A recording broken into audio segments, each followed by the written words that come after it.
There to assume command of the patrols enforcing the no-fly zone over the country, is expected to take charge of the airstrikes within days. Officials have warned the operation could last for up to 3 months. Overnight, fresh bombs rocked the capital Tripoli with reports of more civilian casualties. RT's Paula Slayer has the latest for us. This is the proof of civilians being injured and killed in coalition airstrikes. We've driven more than 40 minutes to see the remains of a rocket and some glass in a bedroom window where the father says he was very lucky that his family was not at home.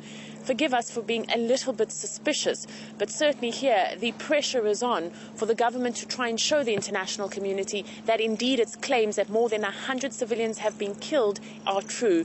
Now, we attended a mass funeral where more than 30 coffins were brought out. We were told that inside were civilians, but a government spokesperson later did admit that it was possible that some of the bodies were fighters.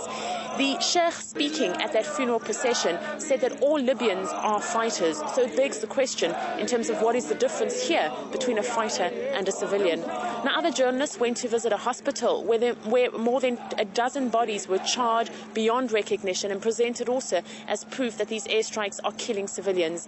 There are rumours here in the capital city that bodies are being brought in from other areas where there is intensive fighting and being presented to the foreign media as proof again that civilians are the targets and are the collateral damage in these airstrikes. The reaction on the ground in terms of the announcement that NATO now will be in charge of enforcing this no-fly zone is rather mixed.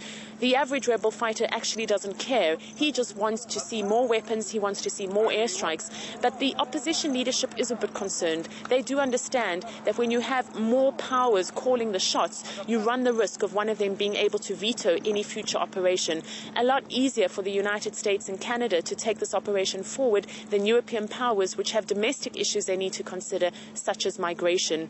Here in the capital city, the situation is very, very tense. Friday prayers always a focal point. Security downtown has been stepped up in fear that there could be mass demonstrations. Overnight, there were airstrikes in the east and the west of the city targeting military barracks and military airfields. At the same time, there was a lot of anti-aircraft gunfire over the capital city. So indeed, the situation tense, people angry, and most just fearing what the next few days and weeks can bring. Paula Slayer, RT, Tripoli.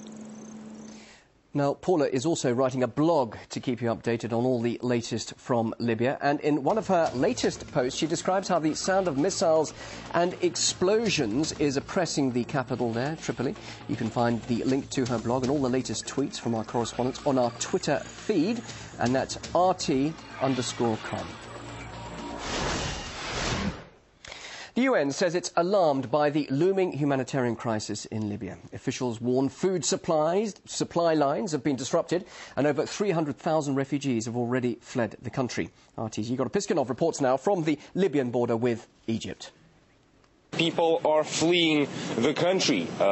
We saw scores of refugees coming out of Libya, and according to the United Nations, over 300,000 people have already fled the country. It's thought that nearly 10,000 refugees are currently at Libya's borders with Egypt and Tunisia, and dozens of more are expected to join them. So this kind of gives a picture on the humanitarian situation in the country. We spoke with one family. They were from Benghazi. They described the situation there as terrible. They said it was absolutely impossible for them to live there anymore. So they decided to wait it out in Egypt, see what's happening, and maybe come back if things settle down. They also told us that some of the pro-Gaddafi supporters who were acting undercover inside Benghazi were captured by the opposition. So in that sense, there's still activity going on inside Benghazi itself. Just on Thursday, the United Nations met to discuss the humanitarian situation